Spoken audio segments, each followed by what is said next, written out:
The galaxy had never known such silence, not the peaceful kind, but the heavy silence that comes before a storm.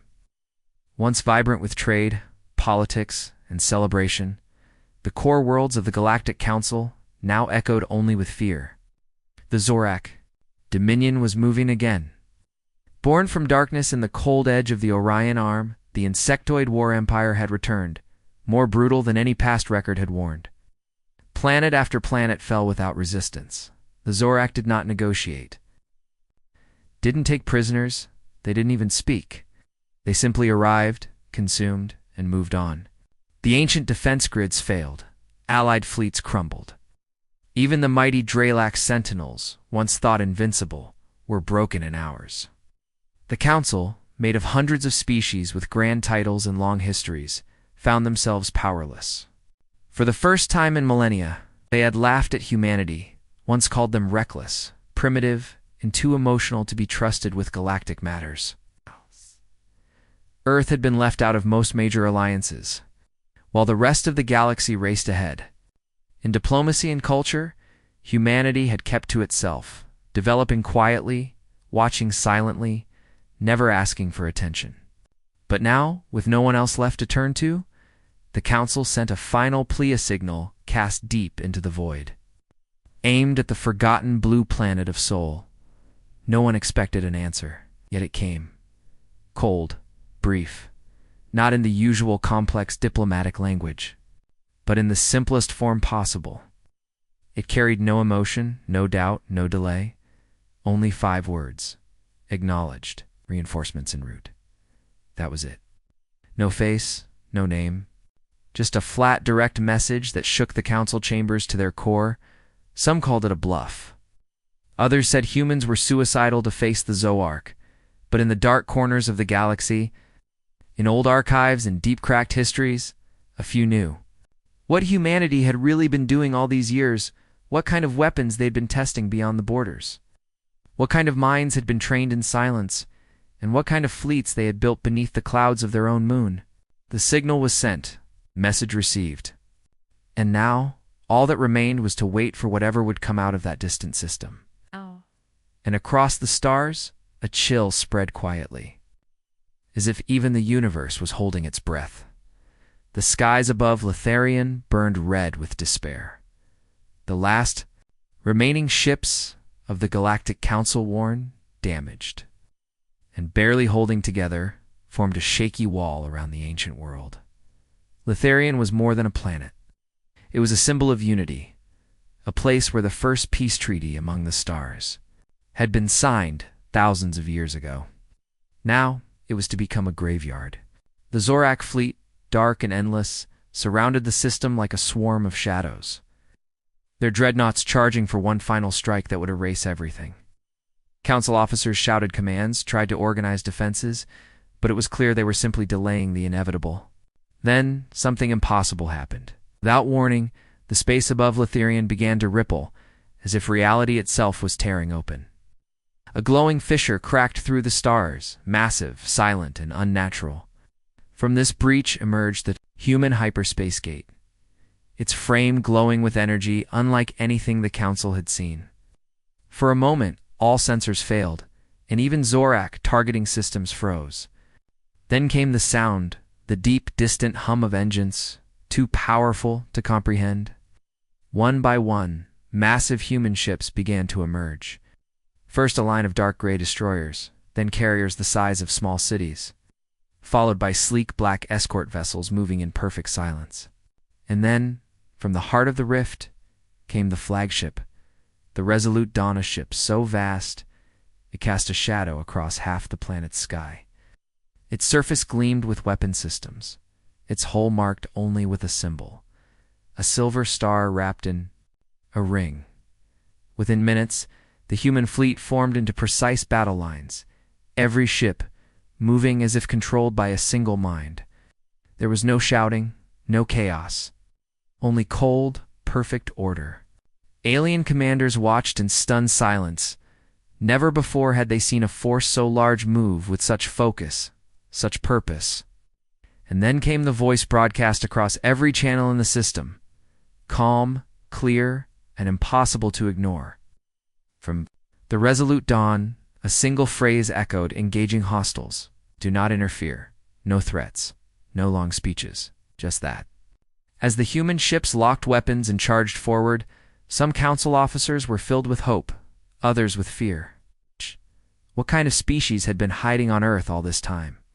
What kind of power had been built behind closed doors while the rest of the galaxy fought over treaties and trade? Human missiles, drones, and energy weapons lit up the void. One thing became clear to everyone watching this was not just a fleet. This was a force of nature, and it had only just arrived. Battle began before most sensors could finish scanning the field. The Zorak, confident in their ancient strength, moved first. Their ships charged forward in heavy waves, relying on brute force and overwhelming numbers, as they had done for thousands of years. But this time, something was different.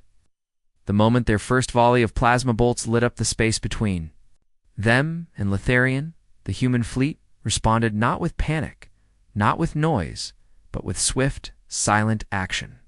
Human ships, guided by powerful quantum AI systems, adjusted positions with flawless timing.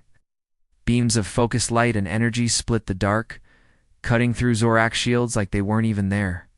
Swarms of AI-driven drones shot out from human carriers, each no bigger than a fighter craft, yet smarter than any living pilot.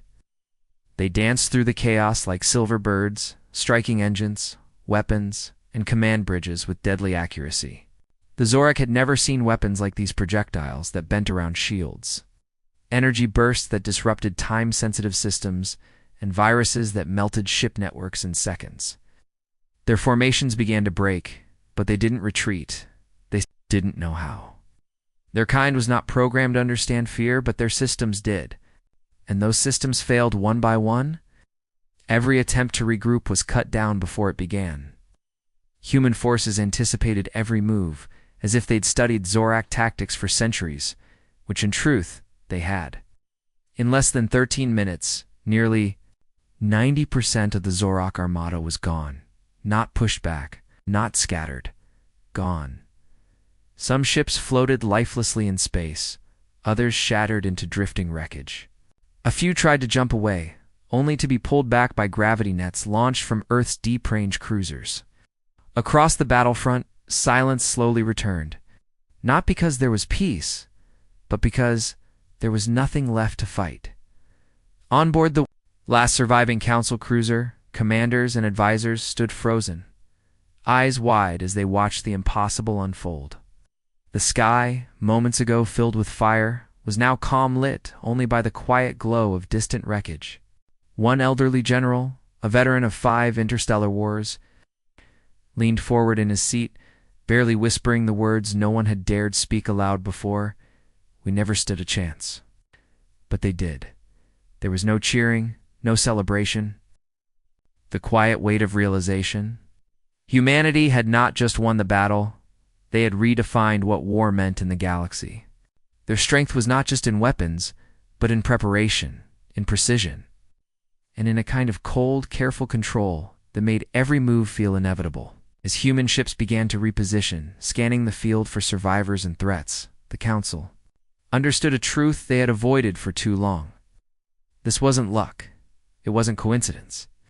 Earth hadn't arrived as a last resort. They had arrived exactly when they meant to. The galaxy would never forget what happened in those 13 minutes above Letharian. The smoke of war had barely settled when the human flagship, a resolute Dawn, opened a private, encrypted channel directly to the Galactic Council's main command ship. Expecting a list of demands or a declaration of control, the Council leaders gathered in silence, some still shaken from what they had witnessed. Instead, the screen showed a calm, dimly lit room where a single human figure stood tall, silent, and dressed in a dark uniform with no rank visible except a silver line across the chest. His voice was quiet, but each word carried the weight of history. We offer assistance, not ownership. We propose a training initiative, a joint weapons upgrade program, a unified defense pact for the protection of all Council races. No cost, no conditions. Shock spread through the chamber. The Council had assumed that any power strong enough to destroy, The Zorak in minutes would surely seize this moment to rule the stars. But humanity, it seemed, had no such hunger. Instead, they were offering strength as a gift, not a threat. As negotiations continued, fragments of humanity's hidden past came into focus. Records, previously dismissed as myths or exaggerations, revealed how Earth had deliberately stayed quiet for over 2 centuries.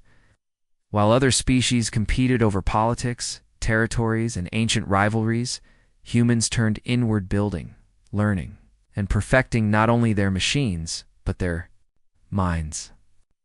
They studied war as science, diplomacy as art, and psychology as a tool sharper than any blade. Their military had not grown large, had grown smart. For decades, Earth sent no ambassadors and responded to few invitations. But underground, in bunkers hidden beneath their oceans and moons, generations were trained in simulations of every known galactic conflict. They studied Zorak behavior patterns long before the Council took them seriously. Humanity had not been sleeping, they had been preparing. And at the center of it all stood Admiral Elias Reeves, a strategist whose name had never once reached the stars until now. When he finally spoke to the Council directly, his eyes did not show pride, but caution. "We don't fight for conquest," he said. "We fight to restore what should be. We study chaos. We understand how fast it spreads. And when balance is broken, we end the chaos." The words were not spoken with threat, but with the tone of one who had seen too much to take any of it lightly. That was when the Council realized the most chilling truth. It wasn't humanity's weapons that made them so dangerous. It was their restraint. Their ability to wait, to plan, to calculate the perfect moment to at hand, then strike with such controlled force that had left no room for doubt. The battle at Litharian was not a display of dominance. It was a message, a demonstration of what humans could do, but chose not to unless absolutely necessary. In that silence, after the generals' words faded, many council members looked at each other and felt something they had not felt in years: respect, relief. For the first time, they believed the galaxy might survive, not because someone had conquered it, but because someone strong enough had finally stood up, not for themselves, but for everyone. And from that moment on, humanity was no longer an outsider, they were something else entirely. The Zorak, once the nightmare of the stars, had finally been broken. Their mighty fleet, which had swept across galaxies for generations, was now nothing more than scattered fragments drifting into deep, dark space. For the first time in recorded history, they had retreated not by choice, but by necessity. Their command structure was shattered, their swarm tactics defeated, and their confidence destroyed. Across the galaxy, the news spread like light piercing through a long night. Worlds that had prepared for extinction now opened their skies in celebration. The Galactic Council, still in awe of what had taken place above Litharian, gathered once more, but this time not in fear. Their decision was unanimous, something that had never happened in their long history.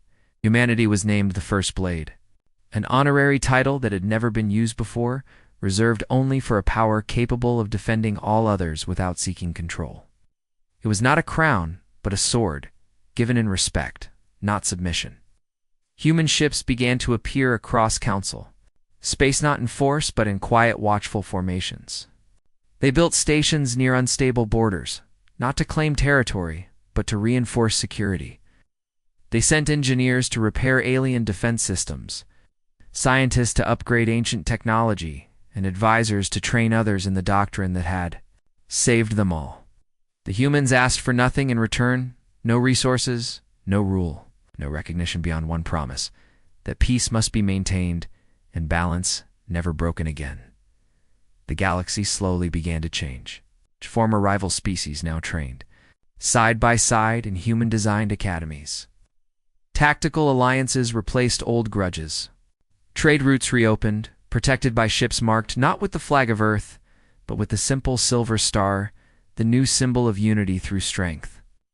On one quiet day, as the sun rose over the rebuilt capital world of Soriel, a council envoy stood at the edge of a high platform gazing at the stars.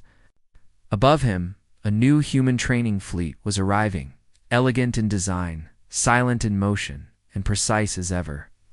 Young pilots from dozens of species flew side by side under human command, learning not just how to fight, but why to fight only when needed. The envoy, old and wise, placed his hand on the edge of the railing and spoke softly to no one in particular, his voice carrying into the wind like a memory. They came from silence. They brought fire. And now they watch the stars, so we may sleep beneath them. And as the ships passed overhead, casting shadows that stretched across the land like wings, the galaxy understood that the age of fear had ended not with domination, but with discipline. Humanity had risen not as rulers, but as guardians. Of peace, their strength matched only by their choice to use it carefully.